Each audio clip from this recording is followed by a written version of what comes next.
We begin our analysis of this police encounter. The scene is a standard residential neighborhood where a man, Timothy Nielsen, God, oh my God, the FBI is involved in it, so please. The FBI? You know what? Hey, stop talking to him. All right, step down here on the street, get off this property. All right, I'll be with you in a second, Yes, sir. thank you. Yeah. All right, so there's your answer. This girl you've been talking to is 12 years old. You're obviously an adult, so that conversation. Forbid them not. Hey, Forbid them not. shit, 12 years old. What are you, homeless? You live in the area? I'm homeless and a truck driver, and I'm Okay, do you have a truck around here? I'm waiting to make some money, man. Okay, how are you gonna make money? Driving trucks, man. Okay, do you have a truck down here? No. When I get some, I'll get some money when I drive some trucks that got a Class A license. Okay, but if you don't have a truck. Notice the subject's calm but defiant posture. He isn't acting like a visitor. He is acting like someone with a self-appointed mission. All right, what's your first name? My name is So your first name is Az? First name is Az. As in, as become as into the kingdom of heaven. Right, as. That's not making any sense whatsoever. Nielsen claims to be a professional truck driver and religious leader, yet he admits to being homeless. In forensics, these are logistical inconsistencies. His life story doesn't match his current situation, which is a common trait in transient offenders. For my woman, and if she does not want me, I will leave right now forever. Well, the father has said that you are not wanted, so you should leave forever. Well, that's not your place to say that you're not welcome here. So what is your government name that you were given on your birth certificate or driver's license? My name is. You want my social security number? And Timothy, When asked for his name, he gives a symbolic, offensive title instead of his legal identity. This shows it by coupling from reality. He has replaced his real identity with a divine persona to bypass the officer's authority. Forsake your daughters, forsake your wives, forsake children. Do not forsake little children. I'm little children, and if you're an officer of the law, that's it. If you will die for Jesus, if you will die for Jesus right now, if you want to have me taken in underneath the law, go ahead, because you want to fight for that badge right now, go ahead. I am the one Church of Christ who is Muslim and Christian, and the living. Despite the confusion, the officer remains clinical, focusing on getting a government name. This forces the subject to briefly ground himself back in reality. Who will lose their life for Jesus Christ will find it. Who will lose their life for Jesus Christ will find it. I will lose my life for Christ any day. I bet you win it before me. Find it, lose your life for Christ. Let me just walk out of here, man. A major red flag occurs here. When discussing the victim's age, Nielsen makes an unsolicited admission.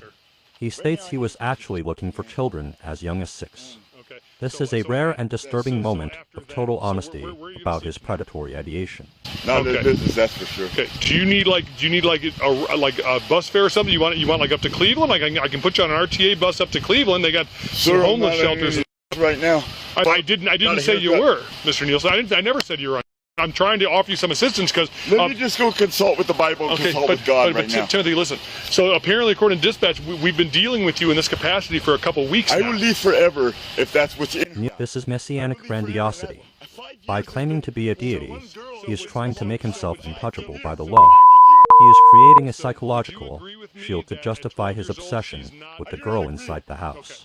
So, well, I'm telling you that you're not to have any type of relationship. Okay, as little children, right? She's going to be old one day and die. So? Because I will live forever. So are you making threats to harm yourself? No, I'm not. Are you sure? Because you just said I'll kill myself. Without her, I will die one day. Well, we're all going to die one day. The officer decides to test this delusion by going inside to speak with the family, leaving the subject in a state of high energy anticipation.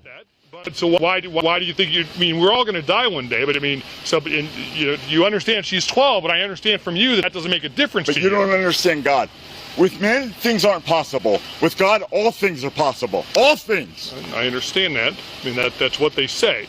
When Dad came out and talked to him, when the officer returns and delivers the rejection telling Nielsen the girl wants no contact, a subject 0 to manic delusion is challenged. He refuses to believe it, claiming she is under duress or being forced to hide her feelings. in my heart. I was going to give a start-on statements. I'll be back. 3 or 4. So, he also has no regard for the age. He goes, I don't care if she's 6. I'm looking for 6-year-olds, 12-year-olds. He has no regard for like the age discrepancy. And all right, Mr. Nielsen, I told you I would do you one favor. I did speak with the 12-year-old, and I know while you said that you don't care if they're 6 years old, 12 years old, it's what you feel in your heart. Watch his body language shift. As his fantasy is broken, he becomes tactically volatile. His movements become sharper and his voice louder.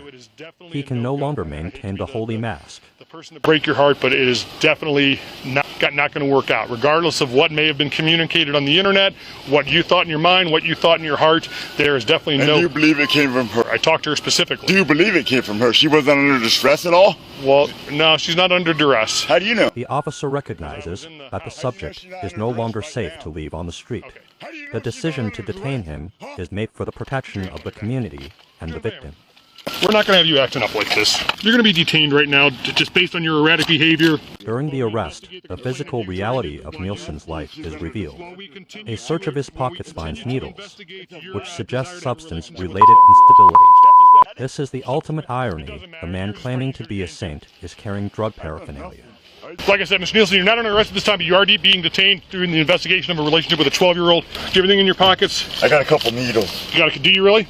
Don't make sure they're not uncapped. They haven't been used, but they may be uncapped because they may have uncapped. Okay. Do we have your permission to take the needles and stuff out of your pockets so we don't get stuck? Okay. Yeah.